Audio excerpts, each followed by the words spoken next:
दोस्तों एक बार फिर से स्वागत है प्रजापति न्यूज में।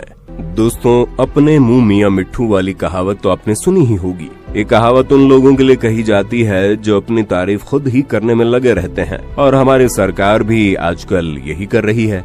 अपनी विनम्र श्रद्धांजलि देता हूँ। जब ये वायरस अपनी तीव्र गति पर पहुंचकर लोगों की जान लेने में तुला हुआ था, तो लोग इतनी भारी संख्या में मर रहे थे कि शमशान घाट में लाश जलाने की जगह नहीं बची थी। तब तो सरकार चुप्पी साधे बैठ गई थी और उसके मुंह से एक आवाज भी नहीं निकल रही थी। लेकिन आज हालात ये है कि इस वायरस की दूसरी लहर के रोकथाम के पीछे अपने आप को जिम्मेदार बता रहे हैं, और जिस हिसाब से अपनी तारीफ करने में लगे हुए हैं उसे देखकर तो यही लग रहा है कि आने वाले समय में अगर भारत क्रिकेट चैंपियनशिप जीत गई तो भी ये अपनी सरकार को ही जीत का जिम्मेदार बताएंगे। नहीं दोस्तों, हम मजाक नहीं कर रहे। वाकई में सरकार इन चीजों का क्रेडिट भी लेने में जुटी हुई है जो काम उसने किया ही नहीं है, फिर चाहे देश के प्रधानमंत्री हो या फिर दूसरे बड़े अधिकारी। और इस चीज का सबूत आज की इस वीडियो में मैं यानी आपका दोस्त विशाल प्रजापति देने वाला हूँ, जिसे देखकर आप हैरान हो जाएंगे। दोस्तों जैसा कि हम सभी जानते हैं कि अभी कुछ ही समय पहले हमारे देश में लाशों के ढेर लगे पड़े थे। शमशान घाट में लोगों को जलाने के लिए जगह नहीं बची थी। अस्पतालों में मरीज रोते बिलखते पाए जा रहे थे, और ये सब अभी एक हफ्ता पहले ही देखने को मिल रहा था। वो तो हालात धीरे धीरे सुधर रहे हैं और इस खतरनाक वायरस की दूसरी लहर की तीव्रता खत्म हो रही है, जो कि एक समय में होनी ही थी, क्योंकि किसी भी वायरस की लहर ज्यादा से ज्यादा 30 से 60 दिनों तक चलती है। पर शर्मिंदगी की बात तो ये है कि मुश्किल से 2 महीने में खत्म हो जाने वाली इस वायरस की दूसरी लहर ने हमारे देश में करीब 3 महीने तक लोगों को मौत के घाट उतारने का काम किया है। हालात इतने ज्यादा खराब हो गए थे कि लाखों की संख्या में लोग मारे गए, और जब ये सब कुछ हो रहा था तभी हमारी सरकार से जवाब मांगा जा रहा था, और सरकार ऐसे घोड़े बेचकर सो रही थी जैसे उसे किसी से कोई मतलब ही नहीं है। पर जैसे ही इस वायरस के दूसरी लहर की तीव्रता कम हुई, वैसे ही सरकार उसका क्रेडिट लेने सामने आ गई। और सिर्फ वायरस ही नहीं, न जाने किन किन चीजों का क्रेडिट लेने में हमारे देश की सरकार लगी पड़ी है। तभी तो ऐसे ऐसे झूठ बोले जा रही है जिनका कोई मुकाबला ही नहीं है। अब जैसे कि आप हमारे प्रधानमंत्री नरेंद्र मोदी जी को देख लीजिए, जो ये कहते हैं कि उत्तर प्रदेश के मुख्य सचिव तिवारी जी ने उन्हें ये बताया कि प्रदेश की सरकार बच्चों के अंदर संक्रमण न फैले इसके लिए काम कर रही है। लेकिन हमारा सवाल ये है कि जब तिवारी जी इन सारी चीजों का जिक्र कर रहे थे तो मोदी जी ने उनसे ये क्यों नहीं पूछा कि देश में बढ़ते संक्रमण का आंकड़ा इतना ज्यादा कैसे पहुंच गया। वैसे अगर हमारे प्रधानमंत्री इन लोगों से मरने वालों का आंकड़ा पूछते तो ये लोग बता न पाते, क्योंकि जहां 80 लोग मारे जा रहे हैं वहीं आंकड़ों में 20 की संख्या दर्ज करवाई जा रही है। ये केवल एक प्रदेश की बात नहीं है, बल्कि पूरे देश में यही हाल हो रहा है। जहां एक तरफ वैक्सीन और दवाइयों को लेकर घोटालेबाजी चल रही है, तो वहीं दूसरी तरफ मरने वाले लोगों के आंकड़ों में फेरबदल किया जा रहा है, ताकि सरकार की नाकामियों को छुपाया जा सके।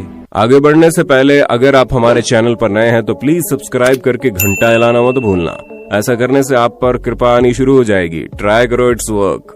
पर अब तो जनता के सामने सारा खेल आ ही गया है, और यहाँ पर हम किसी एक पार्टी की बात नहीं कर रहे, बल्कि हमारे देश में तो अंधों में काना राजा कहलाने वाला तक कोई नहीं है। हाँ, पहले मोदी जी को लोग ठीक ठाक समझ लेते थे, लेकिन जब से रैली पर रैली करवाकर उन्होंने देश की पूरी अर्थव्यवस्था की धज्जियां उड़ा दी है, उससे तो यही समझ में आता है कि ये भी अंधों में काना राजा कहलाने के लायक नहीं है। यानी कि हमारे देश में हर कहीं अंधेरा ही छाया है। अगर ऐसा ना होता तो कम से कम देश के प्रधानमंत्री होने के नाते ये इतनी भारी संख्या में बंगाल में रैलियां ना करवाते। आप रैलियां छोड़ दीजिए, अगर थोड़ी बहुत भी जिम्मेदारी महसूस कर ली होती तो चुनाव को ही कैंसिल करवा दिया गया होता, लेकिन नहीं, इनमें से कोई भी काम नहीं करवाया गया। यहाँ तक कि जो लॉकडाउन महामारी की दूसरी लहर के आते ही लग जाना चाहिए था, वो लहर के पूरे पीक पर पहुँचने के बाद लगा, और अब जब सारा रायता फैला दिया है तो उसे समेटने के लिए आंकड़ों में फेरबदल हो रहा है। सबूत के तौर पर आप मोदी जी की इन बातों को सुन लीजिए, जो न सिर्फ कोरोना के विषय में लंबी चौड़ी फेंक रहे हैं, बल्कि दिमाग बुखार से होने वाली मृत्यु के बारे में इनका क्या कहना है, आप खुद ही सुन लीजिए। बुखार से हर वर्ष हजारों बच्चों की दुखद मृत्यु हो जाती थी, अनगिनत।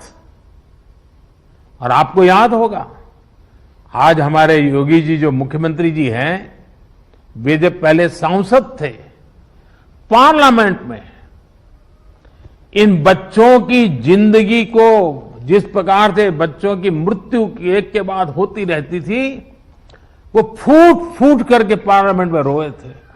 तो दोस्तों, सुना आपने कैसे पिछली सरकार पर पूरा इल्जाम लगाने के लिए इन्होंने योगी जी को हीरो बना दिया और कहने लगे बच्चों के मरने पर पार्लियामेंट में फूट कर रोए थे। लेकिन हमारी जानकारी के अनुसार तो योगी जी के रोने का कुछ और ही कारण था। असल में योगी जी अपने ऊपर लगे मुकदमों की वजह से रो रहे थे। 2006 के दंगों में इन्हें 12 दिन जेल में रहना पड़ा था और अपनी सुरक्षा के लिए लोकसभा अध्यक्ष सोमनाथ चटर्जी के आगे ये रोए थे, जिसका क्लिप आप देख सकते हैं। तो देखा आपने, जिस फूट फूट कर रोने की बात मोदी जी कर रहे हैं, वो तो योगी जी अपने लिए आंसू बहाए थे। अब हो सकता है कि इन्हें बच्चों की चिंता होगी, लेकिन वो चिंता हमें तो कहीं दिखाई नहीं दी। ठीक वैसे ही जैसे प्रधानमंत्री के चेहरे पर देश की गिरती अर्थव्यवस्था और बढ़ते वायरस के संक्रमण की चिंता दिखाई नहीं देती।